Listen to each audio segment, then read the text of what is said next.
वर्षावास 2026 दिवस 26वा यामध्ये आपले स्वागत आहे. आजचा विषय त्रिरत्न बुद्ध, धम्म आणि संघ. नमो बुद्धाय. आज वर्षावासाचा 26वा दिवस आहे. गेल्या काही दिवसात आपण भगवान बुद्धांच्या धम्मातील अत्यंत महत्त्वाचे विषय समजून घेतले आहेत. 4 आर्य सत्ये, आर्य अष्टांगिक मार्ग आणि पंचशील. आजपासून आपण धम्मातील आणखी एक मूलभूत संकल्पनेकडे वळूया. त्रिरत्न म्हणजे बुद्धं शरणं गच्छामि, धम्मं शरणं गच्छामि, संघं शरणं गच्छामि. पण त्रिरत्न म्हणजे नेमके काय, आणि आपण बुद्ध, धम्म आणि संघाला शरण का जातो? चला जाणून घेऊया. पहिले रत्न बुद्ध.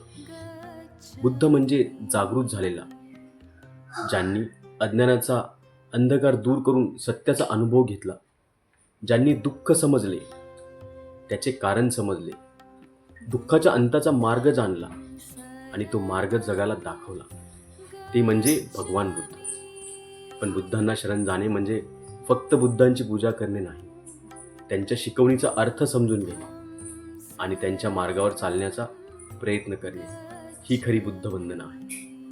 दुसरे रत्न धम्म. धम्म म्हणजे भगवान बुद्धांनी दाखवलेला सत्य आणि मुक्तीचा मार्ग. धम्म आपल्याला सांगतो, दुःख समजून घ्या, त्याच्या कारणांचा शोध घ्या, मनाला समजून घ्या, शील पाळा, सजग राहा, करुणा वाढवा आणि प्रज्ञेच्या मार्गाने पुढे चला. धम्म हा फक्त पुस्तकात वाचण्यासाठी नाही, तो आपल्या जीवनात जगण्यासाठी आहे. आपण सत्य बोलतो, अहिंसा पाळतो, मनावर नियंत्रण ठेवतो, इतरांशी करुणेने वागतो, तेव्हा धम्म आपल्या जीवनात उतरतो. तिसरे रत्न संघ. संघ म्हणजे धम्माच्या मार्गावर चालणारा समुदाय. बुद्धांनी दाखवलेल्या मार्गाचा अभ्यास करणे, तो आचरणात आणणे आणि इतरांना त्या मार्गावर चालण्यासाठी प्रेरणा देणारे लोक म्हणजे संघ. संघाचे महत्त्व काय? एकट्याने प्रवास करताना कधीकधी आपण थकतो, आपल्याला मार्गदर्शनाची गरज असते, प्रेरणेची गरज असते, सहवासाची गरज असते.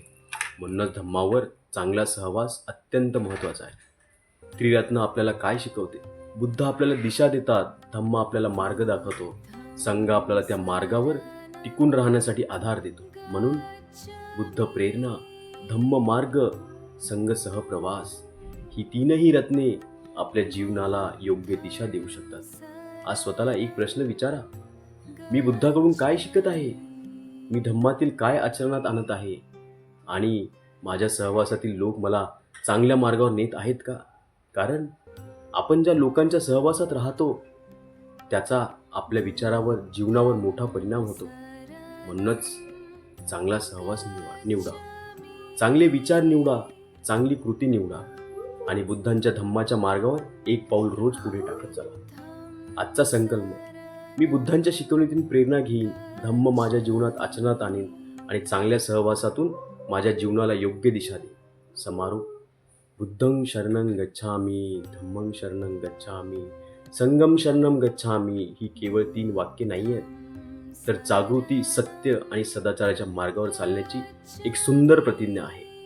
भगवान बुद्धांचा धम्म आपल्या जीवनात प्रज्ञा निर्माण करो, करुणा निर्माण करो, मैत्री निर्माण करो आणि सत्याच्या मार्गावर चालण्याचे सामर्थ्य देव. सर्वांचे कल्याण हो, सर्वांचे मंगल हो, सर्व प्राणी सुखी हो. साधू साधू साधू.